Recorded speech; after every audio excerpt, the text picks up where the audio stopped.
Hey guys, episode 3 dari Hawkeye sudah dirilis dan series ini semakin menarik dan membuat kita penasaran. Berbeda dengan beberapa project Marvel lainnya, bahkan tadinya ada banyak sekali yang pesimis dengan series ini karena membawa cerita yang terlalu sederhana dibandingkan dengan project utama MCU selama ini yang sudah lintas multiverse. Apalagi sosok Hawkeye ini memang tidak banyak diidolakan oleh para fans dari seluruh anggota Avengers. Tapi setelah series ini tayang, ternyata benar-benar series ini sangat menarik guys. Pusing dengan teori multiverse, hadirnya series Hawkeye membawa kesan relaksasi bagi kita semua.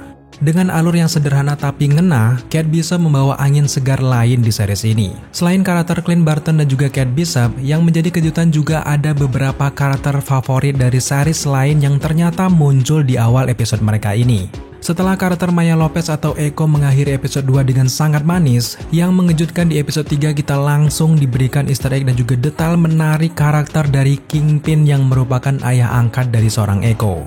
Tapi memang secara keseluruhan episode 3 ini hanya fokus ke origin story dari seorang Echo ataupun Maya Lopez saja. Kalau kita melihat series Echo akan segera dikerjakan oleh Marvel, maka jelas di seriesnya nanti mereka tidak perlu lagi membahas bagaimana sih origin story-nya dan hanya melanjutkan kisah setelah Hawkeye berakhir. Dengan begitu, tentunya series Echo akan memperkenalkan karakter lain seperti Kingpin versi Vincent D'Onofrio serta membawa mereka ke sosok Daredevil untuk project-project selanjutnya. Tentu ada banyak sekali hal menarik yang bisa kita temukan dari Hawkeye episode 3 ini. So, tanpa berlama-lama lagi, langsung saja inilah dia Hawkeye episode 3, Breakdown Easter Egg. Episode 3 dari series Hawkeye ini diberi judul Echoes. Nah, menariknya, judul ini merujuk langsung dengan yang ada di dalam komiknya guys.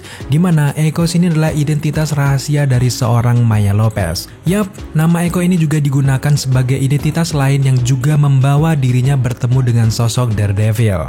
Dari judulnya saja, kita langsung tahu kalau episode 3 ini fokus ke karakter Echo yang diperankan oleh Alaqua Cox yang juga sama-sama tunarungu.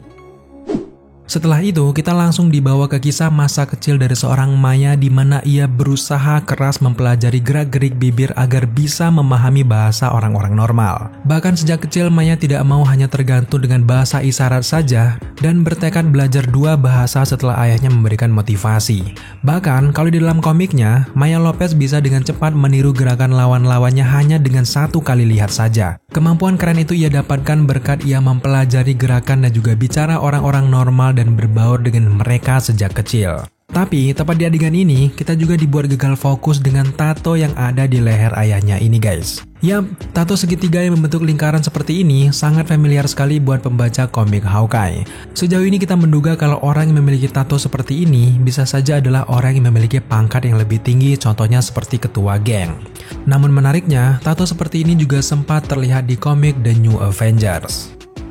Di sela-sela percakapan antara ayah dan juga anak ini, Maya sempat menanyakan apakah sosok naga itu benar-benar nyata. Lalu kemudian ayahnya menjawab bahwa mereka ini sebenarnya hidup di alam yang berbeda. Tentu ini langsung mengingatkan kita dengan kejadian yang ada di film Shang-Chi The Legend of the Ten Rings. Di mana di film ini, naga mereka ada di desa misterius bernama Talo dan memang hidup di tempat yang berbeda. Setelah itu, kita langsung diberikan kejutan besar yang ada di masa-masa kecilnya Maya. Ketika ia sedang berlatih karate, di sela istirahatnya, kita melihat sosok berisi dan juga tangan yang sangat besar menghampiri dirinya. Sosok ini terlihat sembari tertawa dengan gemas. Tepat di adegan ini, tentu kita langsung mengenali siapa sosok besar ini guys. Ini tentu saja adalah karakter Kingpin yang ada di series Daredevil. Sejauh ini, secara perlahan Marvel mulai membawa karakter-karakter Daredevil yang ada di series Netflix ke MCU. Memang sejak bulan lalu, pembicaraan seperti ini sudah sangat ramai dibicarakan kalau semua dunia Daredevil di series Netflix akan diboyong ke MCU tanpa merubah pemainnya. Jadi, kalau kita melihat Kingpin sudah hadir lewat series Hawkeye ini, tentu karakter Kingpin juga akan hadir di series Echo. Jadi cukup masuk akal sekarang jika kita berteori kalau Daredevil ataupun Matt Murdock tentu akan muncul di Spider-Man No Way Home meskipun hanya sekilas seperti yang terjadi oleh karakter Kingpin di series Hawkeye ini. Kalau kita melihat bagaimana rencana Marvel ke depannya, jelas kehadiran semua karakter dari Daredevil ini semuanya demi mempertemukan semua karakter tersebut secara perlahan dan pada akhirnya semuanya akan hadir di series Daredevil yang hadir di MCU juga. Oh iya, untuk karakter Maya Lopez ataupun Echo memang tidak bisa lepas dari karakter Kingpin. Setelah ayahnya meninggal, Maya menjadi bawahan dari Kingpin sekaligus menjadi anak angkatnya. Di dalam komik, Maya ditugaskan untuk mengawasi Daredevil. Keterikatan tiga karakter ini seperti Maya Lopez, Matt Murdock, dan juga Kingpin jelas tidak bisa terpisahkan begitu saja. So, sekarang mari kita beralih ke easter egg selanjutnya. Ketika scene Maya mengendarai motor dan berhenti di sebuah gedung besar, di bagian banner gedung ini bertuliskan Fat Man Auto Repair. Kalau kita melihat kata-kata Fat Man, jelas ini adalah easter egg langsung untuk karakter Kingpin. Kemudian di gedung inilah Maya pertama kali melihat Ronin membantai anggota mafia ayahnya. Sekarang identitas dari seorang Maya semakin jelas bagaimana ia bisa terhubung dengan Kingpin di versi MCU. Kita duga sejauh ini ayah Maya adalah ketua dari Tracksuit Mafia dan bekerja sekaligus sahabat dari seorang Kingpin. Nah, setelah ayah Maya meninggal, Kingpin ini mengangkat Maya sebagai anak angkatnya. Karena tentu hubungan sebelumnya dengan ayah Maya yang sangat dekat. Nah, saat ini Kingpin mempercayakan Tracksuit Mafia kepada Maya dan mengendalikan bisnis mereka. Setelah Ronin membantai semua mafia di dunia, saat ini para mafia geng termasuk Tracksuit Mafia tidak berani terlalu menonjol di dunia. Makanya di setiap episode kita selalu dijelaskan kalau Tracksuit Mafia harus berpindah-pindah tempat agar tidak mencolok dan juga ketahuan. Semua itu bisa terjadi karena trauma mereka yang sangat dalam terhadap karakter Ronin. Makanya di balik sosok jenaka dari seorang Clint Barton ini guys, sebenarnya dialah yang ditakuti semua mafia yang ada di dunia. Saat ini Clint Barton ini hanya bermain-main dengan para mafia-mafia kecil ini. Selanjutnya, ketika adegan Maya melihat Ronin membantai anggotanya dan juga membunuh ayahnya sendiri, di origin ini ada sedikit perbedaan dengan yang ada di dalam komiknya guys. Kalau di komik, bukan Ronin yang membunuh ayahnya, melainkan seorang Kingpin yang membunuhnya. Kingpin secara tersirat memerintahkan untuk membunuh ayahnya Maya. Sejauh ini tampaknya memang ada sedikit perbedaan dan jelas maksudnya tentu saja untuk menyambungkan beberapa hubungan karakter ini di masa depan. Ketika ayah Maya menempelkan telapak tangan yang penuh darah di wajah Maya, jelas ini adalah momen paling ikonik dari karakter Maya Lopez yang ada dalam komiknya. Di dalam komik, ayah Maya Lopez sebelum meninggal juga meninggalkan cap telapak tangan dari darahnya di bagian tubuh Maya. Bahkan untuk penampilannya di dalam komik, ada telapak jari putih di wajahnya Maya yang merupakan penghormatan untuk ayahnya. Tampaknya MCU memang tidak mau menghapus penampilan ikonik yang sangat berharga ini di versi series Hawkeye. Selanjutnya, menurut sumber dari luar, ketika adegan Clint Barton juga Kate Bishop ditangkap di sebuah toko mainan terbengkalai yang bernama KB Toys, ternyata nama toko mainan ini juga ada di dunia nyata yang ternyata juga bangkrut pada tahun 2009. Jadi, ini merupakan detail yang sangat menarik untuk kita saksikan dari series Hawkeye ini. Selanjutnya, ketika Clint Barton bertemu dengan Maya, di sini Clint mengatakan kalau Ronin sebenarnya sudah meninggal. Saat ditanya dibunuh oleh siapa, di sini Clint Barton menjawab dibunuh oleh Black Widow. Yap, jelas kalian langsung bisa menangkap maksud perkataan dari seorang Clint Barton ini guys. Di Avenger Endgame, Ronin ditemui langsung oleh Natasha Romanoff di Jepang ketika sedang membantai para Yakuza yang ada di sana. Nah, saat itu, Natasha Romanoff mengatakan ada harapan untuk mengembalikan dunia seperti semula, termasuk untuk mengembalikan keluarganya. Jadi setelah bertemu dengan Natasha, Clint menggantungkan identitas Roninnya lalu kembali menjadi Hawkeye. Nah, sejak saat itu, Ronin sudah dianggap meninggal dan menjadi penyesalan terbesar dari seorang Clint Barton. Natasha Romanoff secara tersirat sudah membunuh karakter Ronin pada saat itu. Jadi sekarang cukup masuk akal kenapa Clint Barton mengatakan kalau Black Widow lah yang membunuh seorang Ronin. Ketika momen Kate Bishop dan juga Clint Barton kabur dari kejaran Tracksuit Mafia, di adegan ini sempat ada adegan lucu di mana Clint Barton tidak mau merusak mobil Red Dodge Challenger 1972 ini. Nah, secara sekilas memang kita menganggap bahwa ini adalah dialog lucu dan juga menganggap Clint Barton cinta dengan mobil klasik. Tapi pada faktanya, di dalam komik Hawkeye 2019 karya Matt Fraction dan juga David Aja, memang Clint Barton memiliki mobil ini dan sering mengendarainya di dalam komik. Lalu ketika adegan kejar-kejaran ini, kalian pasti pernah membaca mobil van dari milik Tracksuit Mafia ini yang bertuliskan Trust a Bro. Sebenarnya ini merupakan detail yang sangat menarik di mana para anggota Tracksuit Mafia memang sering menggunakan kata bro. Jadi sangat wajar dan juga merupakan detail yang menarik untuk setiap properti yang digunakan oleh Tracksuit Mafia. Di easter egg selanjutnya, tepatnya di adegan kejar-kejaran mobil antara Kate Bishop, Clint Barton, dan juga Tracksuit Mafia, memang ini ternyata benar-benar terjadi di dalam komik Hawkeye issue bagian 3 yang merupakan karya dari David Aja pada tahun 2012. Selanjutnya, di momen ini, kita juga sempat mendengar kalau Clint Barton menawarkan Kate Bishop untuk menyetir mobilnya. Tapi pada momen ini, Kate Bishop menolak karena tidak pandai mengemudi. Nah, posisi menyetir ini kalau di dalam komik Hawkeye issue bagian 3 bukanlah Clint Barton yang mengemudi guys, melainkan sosok Kate Bishop lah yang mengemudi, lalu Clint Barton lah yang menggunakan panah-panah kerannya untuk menghambat tracksuit mafia.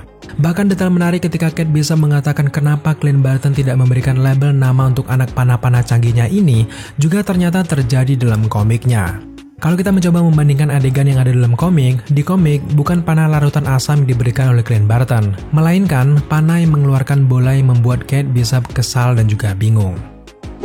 Selanjutnya untuk jenis-jenis panah di episode 3 ini antara lain ada panah dempul, panah peledak, panah hisap, panah kabel penarik, panah asam, panah bom asap, semuanya juga ada dalam komik Hawkeye issue 3 pada tahun 2012. Untuk panah selanjutnya yang baru di sini adalah Clint secara mengejutkan mengeluarkan panah yang ujungnya bertuliskan PIM.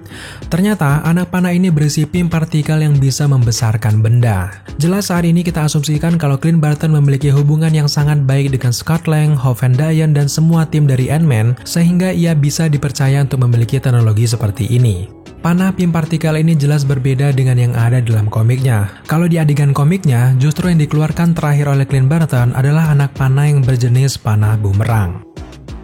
Selanjutnya di beberapa adegan kita juga sempat melihat anak panah USB milik Hawkeye yang tidak terlalu berguna di pertarungan ini. Tapi, panah USB ini merupakan easter egg menarik untuk kejadian di series What If. Di mana di series What If itu, Hawkeye bisa memindahkan virus Arnim Zola dan bisa menyelamatkan multiverse karena itu. Nah ternyata di versi MCU juga Hawkeye memiliki teknologi yang sama. Hal tersebut wajar karena memang Clint Barton selalu ditugaskan untuk menjadi mata-mata, jadi sangat wajar kalau ia memiliki anak panah USB dan juga sebagainya. Easter egg lain yang semakin memperkuat kalau Kingpin ada di series Hawkeye tentu saja karena seorang Casey yang berbicara ke Maya bahwa paman akan marah jika tahu kekacauan ini. Nah jelas di sini Casey bekerja untuk seorang Kingpin. Di cerita komiknya, seorang Casey ini juga bekerja dengan banyak sekali mafia-mafia besar, salah satunya tentu saja Kingpin. Casey di sini ditugaskan untuk membunuh Clint Barton. Menuju ke detik-detik akhir episode 3 Hawkeye, Kate Bishop sempat mengusulkan desain kostum terbaru milik Hawkeye. Di adegan ini, Kate Bishop menggambarkan kostum berwarna ungu dengan tulisan H besar di kepalanya yang mereferensikan langsung dengan penampilan Hawkeye di dalam komik-komik lama Marvel. Dan tentu melihat penampilan klasik dari beberapa karakter-karakter modern saat ini mengingatkan kita dengan adegan dari film X-Men di mana Wolverine melihat kostum klasiknya. Di adegan ini kita juga bisa mendengar kalau Clint Barton menyarankan Kate untuk memberikan nama anjing temuannya itu. Di sini akhirnya kita mendengar nama anjing itu yaitu Pizza Dog. Nah nama anjing ini di dalam komiknya adalah Lucky the Pizza Dog. Namun memang sering dipanggil dengan Pizza Dog. Menjelang ke akhir-akhir di episode 3, di sini Kate dan juga Clint Barton mencoba mencari rahasia identitas dari tracksuit mafia, di mana dimulai dengan sosok Casey. Nah di adegan ini kita juga sempat senang melihat nama Casey di monitor yang mirip sekali seperti yang ada di dalam komiknya. Oh ya, fakta menariknya, Casey di dalam komik sering disebut dengan clown. Bahkan karakter Casey dan juga Kate Bishop sempat diceritakan memiliki ketertarikan satu sama lainnya. Lalu ada sebuah fakta baru juga di adegan ini. Mereka menemukan sebuah fakta kalau Casey ternyata bekerja untuk Sloan Limited. Clint Barton kemudian mengatakan kalau nama Sloan itu terdengar akrab untuk dirinya. Nah mungkin saja ini mereferensikan langsung untuk karakter Willie Sloan yang merupakan salah satu rekan bisnis dari Kingpin yang muncul pertama kali di komik The Spectacular Spider-Man bagian 67 pada tahun 1982. Nah kalau kita melihat Kingpin menguasai tracksuit mafia, cukup masuk akal kalau Kingpin juga mendaftarkan nama perusahaan lain dengan nama Sloan Limited. Atau kalau tidak, bisa saja Clint Barton ini mengingat nama Sloan dari karakter bernama Jason Sloan yang memang terhubung langsung dengan Matt Murdock ataupun Daredevil. Dan yap, sekarang sampailah kita di adegan akhir di mana Clint Barton bertemu dengan Jack yang siap dengan pedang Roninnya. Nah dari adegan ini menjadi semakin menarik melihat Clint Barton bertemu dengan Swordsman yang mana mereka terikat satu sama lainnya kalau di dalam komiknya. Dan jelas, Jack akan menjadi lawan yang berat untuk Clint Barton di episode selanjutnya.